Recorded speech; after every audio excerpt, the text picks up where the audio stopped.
예, 자, 그러면 건강 체력과 운동 체력을 살펴봤는데요. 그 교과서 페이지 밑에 보면 창의 융합해서 내가 좋아하는 운동에 필요한 체력 요소 알아보기 해서 자신이 가장 좋아하는 운동 두 가지를 적는다. 해당 운동 종목의 특성을 생각하면서 관련이 있는 체력 요소를 찾아 선으로 연결한다.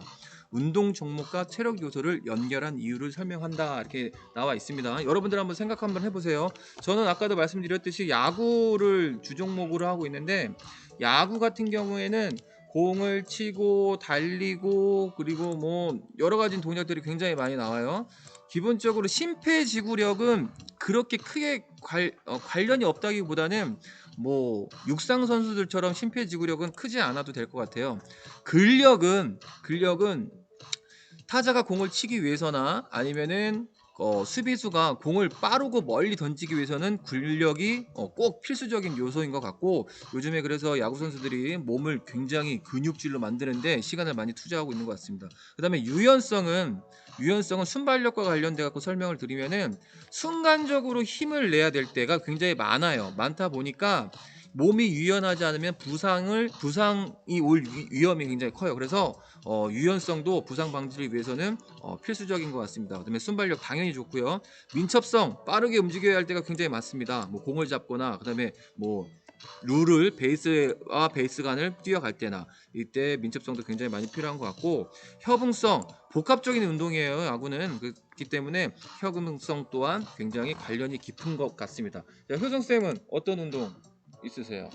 저는 뭐 제가 했었던 복싱을. 복싱 하셨어요? 아, 그럼요. 이야, 복싱 얼마나 네, 하셨어요? 저 뭐 5년 넘게 선수 생활했죠. 선수 생활까지. 네. 예. 애들도 뭐 흔하게 알고 있습니다. 3학년 같은 경우는. 예, 함부로 건들면 안 되겠네요. 제가 보기에는 송기석 쌤이 야구에 대해서 설명할 때 곰곰이 봤는데, 일단 다들 뭐 체육과 나오셔서니까 알 거예요. 심폐지구력이 가장 많이 되는 종목의 선수들이 일단 크게 세 종목이 있죠. 마라톤, 마라톤. 태권도. 태권도도 심폐지구력 필요. 장난 아니죠. 왜요? 경기 시간도 짧던데? 근데 그 시간을 뛰려면 생각보다 엄청 힘들어요. 아, 그리고 바로 복싱 선수들이죠. 복싱은 3분 힘든지 그렇죠. 알겠어요. 예. 3분 12라운드 프로 기준으로. 자, 그리고 당연히 근력이 필요하겠죠. 펀치를 세게 때리려면 빤치요? 너무 죄송합니다. 너무 옛날 말이면 펀치. 그 유연성은 날아오는 펀치를 유연성이 좋다는 건 가동 범위가 또 넓다는, 피할 수 있는 회피 범위가 넓다는 거기 때문에 유연성이 좋으면 부상 없이 잘 피하고 잘 때리고 할 수 있겠죠. 예. 그 순발력은 멈춰 있다가 뭐 스트레이트를 때린다든지 훅을 때린다든지 어퍼를 때린다든지 필요해요. 그 민첩성도 필요하겠죠. 오른쪽으로 치려다가 상대에게 속임을 주고 왼쪽으로 친다든지 이런 능력들이 필요하니까 뭐 협응력은 무조건 필요한 그러게요. 거니까요. 그 야구보다도 복싱이 훨씬 더 그 체력 요소가 중요할 것 같아요. 네. 예, 뭐 야구는 그 기구들을 많이 사용하는데 복싱은 순수하게 이제 자기 몸의 신체적인 능력 그쵸. 가지고 하는 운동이기 때문에 훨씬 더 체력 요소들이 필요할 것 같습니다. 아, 효선 선생님 복싱 하셨다니 좀 경외감이 드는데요. 합기도 사단도 있어요.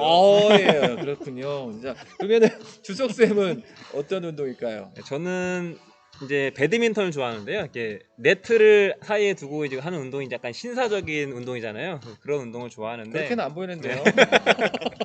그 배드민턴 같은 경우는 먼저 이제 심폐지구력을 보면 그렇게 많이 요하지는 않지만 그래도 필요하긴 해요. 경기가 이제 길어질 수도 있는 거고 하는 거기 때문에 사실 버릴 수는 없고 심폐지구력도 필요하고 네. 그다음에 근력 당연히 필요하겠죠. 옆 좌우 앞뒤 뛰어다녀야 되고 이제 팔로 라켓으로 스윙까지 해야 되니까. 근데 배드민턴 선수들은 대부분 날씬하던데요. 이용대 선수도 그렇고 보니까 그러니까 근육이 많이 없어서 근력이 많이 필요하지 않은 것 같던데. 사실 이제 근육의 종류도 약간 여러 가지가 있는데 이제 보디빌더 같은 경우 그런 선수들 보면은 근육이 되게 크잖아요. 그런 그렇죠. 선수들은 네. 사실 그렇게 근육이 크지만 이제 민첩성이나 이런 건 사실 떨어져요. 그렇게 되면. 근데 이제 배드민턴 선수 같은 경우에는 이제 얇지만 날씬하지만 이제 근육이 있기 때문에 그 근육은 이제 민첩성이라든지 순발력이라든지 이런 순간적으로 움직이고 이렇게 좌우로 움직이는 능력이 뛰어나다고 봐야 되겠죠. 보이지 않는 근육들이 많군요. 그쵸. 예. 소근육. 네. 네.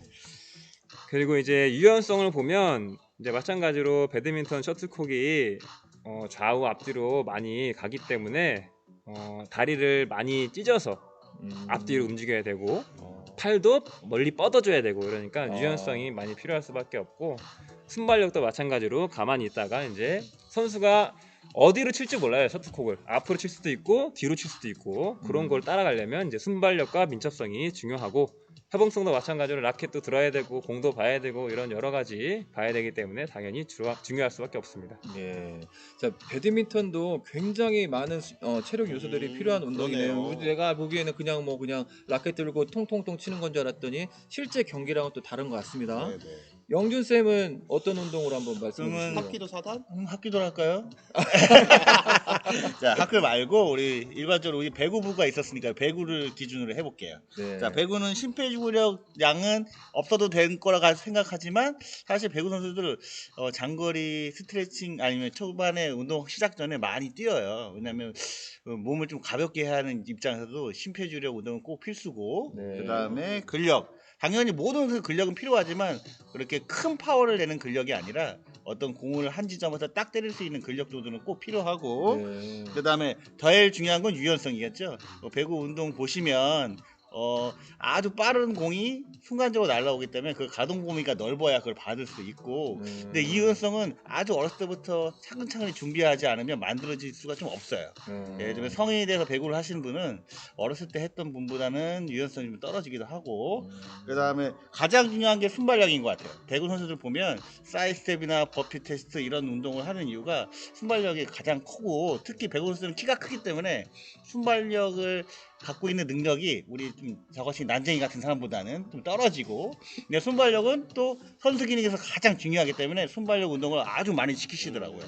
그 다음에 민첩성 뭐 진행을 하다가 갑자기 바꾼 일이 있을까요 없을까요? 있죠. 굉장히 많죠. 예를 들면 네. 스파이크를 이제 막는 블로킹 같은 걸 보면 뭐 오른쪽으로 뛰다가 갑자기 왼쪽으로 뛴다든지 이럴 때 민첩성이 꼭 필요하고 그 다음에 마지막으로 협응성은 솔직히 얘기하면 도구를 갖고 예를 들면 공, 뭐 네트가 있고 라켓이 있고 이런 운동은 협응성은 당연히 있어야 되는 부분이기도 하고요. 네. 그래서 뭐 앞에 선생님이 얘기하신 세 가지 종목 포함해서 모든 스포츠, 모든 운동은 이 요소들이 다 포함돼서 많으면 많을수록 잘하는 거지 뭐 하나라도 부족하는 순간 못하는 거겠죠. 그죠? 자, 여기 선생님들께서 그 각 종목별로 주종목별로 이제 체력 요소와의 관계성에 대해서 말씀해 주셨는데 결론은 그건 것 같아요.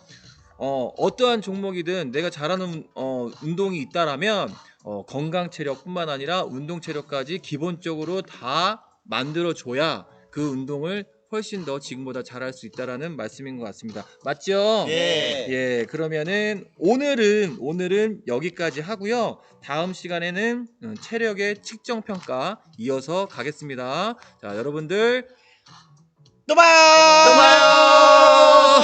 또 봐요.